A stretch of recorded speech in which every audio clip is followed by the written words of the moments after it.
Nggih semeton, kembali lagi dengan tiang Pak Ngurah Nating nggih dengan channel Ngurah Nating Channel nggih. Di video kali ini tiang akan kembali membahas pertanyaan dari salah satu teman kita ya, atas nama Sitak Hasanah nggih. Nah, kemarin saudari Sitak Hasanah ini sempat komen di video yang sebelumnya menanyakan masalah pisah, dan sudah diralat kembali ya, karena pertanyaan kemarin itu terus terang aja yang bingung nih menjawabnya ya, karena pertanyaannya kemarin, kalau pisah 4 bulannya habis seperti itu, apa kuenya? Nah, dan kemarin tadi pagi yang udah baca lagi dan diralat nih pertanyaannya, maksudnya dari saudari Sitak Hasanah nih, itu maksudnya saudari Sitak Hasanah ini kan udah bikin visa nih, udah bikin visa di Kedubes Ceko ya, kalau nggak salah ya, Kedubes Ceko, karena saudari Sitak Hasanah ini mau berangkat ke Jakarta, ke Ceko, ke negara Ceko, mau bekerja. Nah, saudari Sitak Hasanah ini sudah bikin visa dan 4 bulan belum ada informasi kejelasan untuk jadinya visanya ini. Nih, yang jawab nih. Untuk saudari Sitak Hasanah itu biasanya ya, dari yang tiang alami itu 3 bulan sudah ada info ya, maksimal 3 bulan sudah ada info dari Kedubes Ceko yang ada di Jakarta. Nah itu, jadi kenapa kok untuk saudara Sitak Hasanah ini kok 4 bulan seperti itu, biasanya 3 bulan. Kemungkinan ya dari seperti yang kasus seperti teman tiang ini, itu bikin ya, padahal selisih lagi seminggu dia ke Jakarta. Sekarang tiang ke Jakarta, seminggunya lagi teman tiang dapat jadwal seperti itu. Seharusnya kan tiang jadinya itu pisahnya itu 3 bulan. Tiang dapat info lewat email dikirimin bahwa bisa atas nama Pak Ngurah, atas nama tiang sudah selesai bisa, nanti diambil dan disuruh bawa berkas kelengkapannya seperti itu. Nah, seharusnya teman tiang yang waktu bikin visa yang 1 minggunya kan seharusnya kan 3 bulan plus 1 minggu seperti itu. Nah, ternyata molor seperti itu. Dan setelah dikonfirmasi 5 bulan baru selesai seperti itu. Nah, ternyata setelah tiang tahu informasi seperti ini sebetulnya. Nah, visa yang kita bikin di kedutaan besar di Ceko yang ada di Jakarta itu diterima oleh staf di sana. Dan di sana ada yang waktu tiang bikin visa itu ada 1 orang Indonesia, kalau tidak salah siapa nama Heri ya itu. Beliau yang menerima, lihat berkas-berkasnya, dan di sana juga dicek ya, kalau ada yang salah datanya itu diklarifikasi, oh ini salah, disuruh perbaiki seperti itu. Disuruh perbaiki. Dan setelah selesai, nah kita di sana bayar semeton. Kita bayar di sana. Nah, habis kalau udah selesai, nanti tinggal nunggu. Nah, kebetulan tiang 3 bulan. Kalau kasus teman tiang niki 5 bulan. Nah, itu visa yang sudah lengkap itu enggak diterbitkan di Kedubes Ceko yang di Jakarta, tapi itu dikirim ke negara Ceko. Nah, di sana dicek dulu datanya, kelengkapannya dicek, kalau sudah lengkap baru diterbitkan di negara Ceko, dan visanya itu dikirim ke Kedubes Ceko yang ada di Jakarta. Jadi visanya itu nggak diterbitkan di Kedubes Ceko yang ada di Jakarta, enggak, di negara Ceko seperti itu. Nah, setelah yang tahu info, ternyata kenapa kok bisa molor sampai 5 bulan, karena yang mengecek visanya ini ternyata dia cuti itu, pegawainya itu cuti. Nah, aturan untuk di Ceko itu ternyata tidak bisa dilimpahkan ke orang lain. Jadi menunggu si ini yang mengecek visanya ini menunggu dia biar selesai cutinya seperti itu. Nah, begitu dia selesai cuti dan masuk itu artinya tidak bisa dilimpahkan pekerjaan itu ke orang lain, seperti itu aturannya di negara Ceko.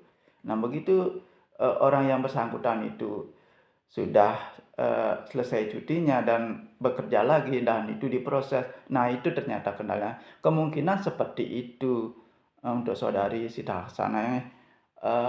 Dan coba saran Tiang, coba diklarifikasi atau ditanyakan lewat email dan mudah-mudahan dijawab seperti itu. Dan biasanya ya yang pengalaman Tiang yang kalau sudah eh, bikin visa di Jakarta tinggal nunggu, dan itu biasanya dan kalau tidak ada kendala ya itu biasanya pasti jadi seperti itu. Dan coba ditunggu dulu mungkin beberapa hari, kalau belum ada info nah coba ditanyakan lewat email nih, seperti itu. Eh, nah, mungkin itu jawaban dari Tiang.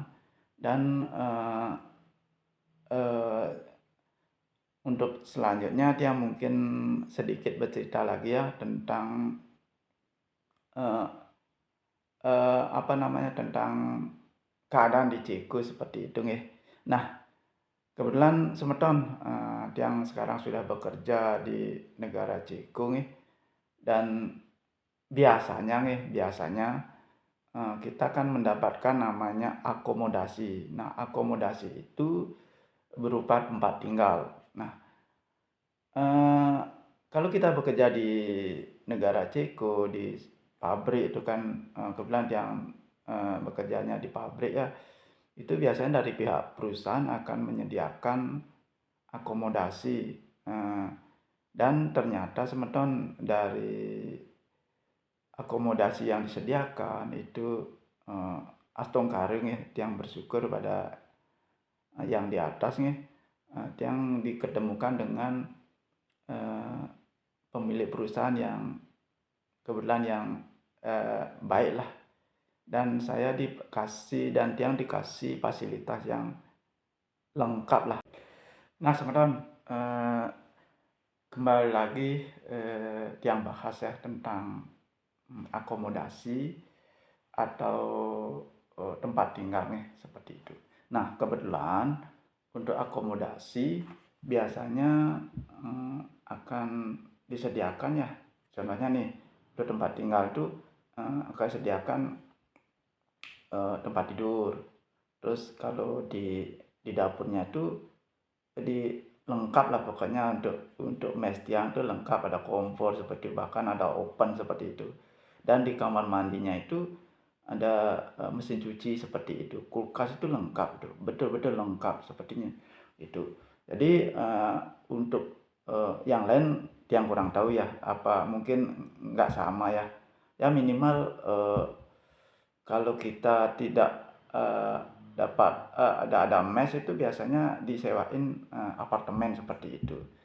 Nah, kalau Tiang kebetulan dapat mesnya ini berupa rumah ya, agak lengkap lah. Ada ruang tamu seperti itu ya, astong kari ya. Yang bersyukur ya mendapatkan fasilitas seperti ini. Dan biasanya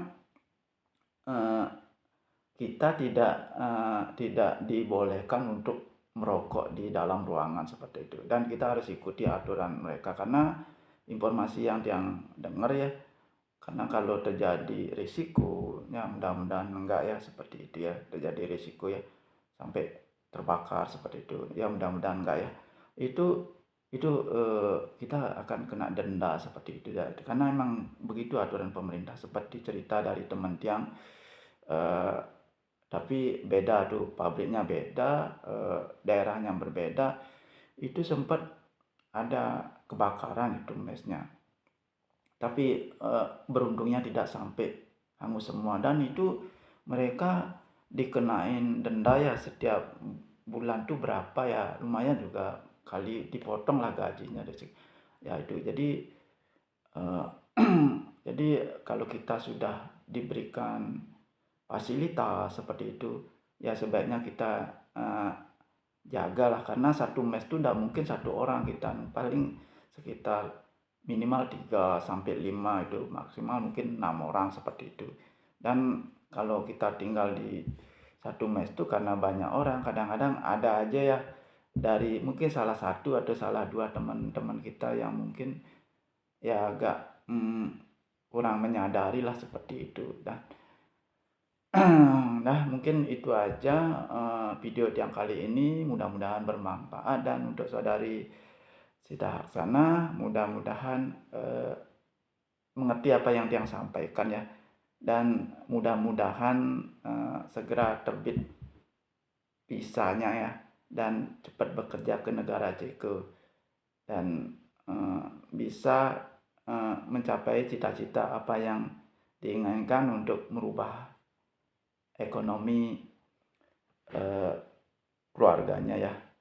Nah mungkin video yang kali ini itu aja. Bagi teman-teman atau semeton yang tertarik dengan video Tiang, bisa komen di kolom komentar ya.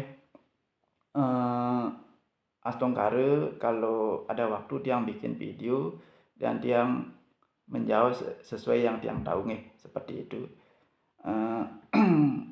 Bisa juga Tiang di chat lewat email Tiang ya, email Tiang uranate 24@gmail.com ya. Kalau ada pertanyaan nanti Tiang bisa jawab di email Tiang ya.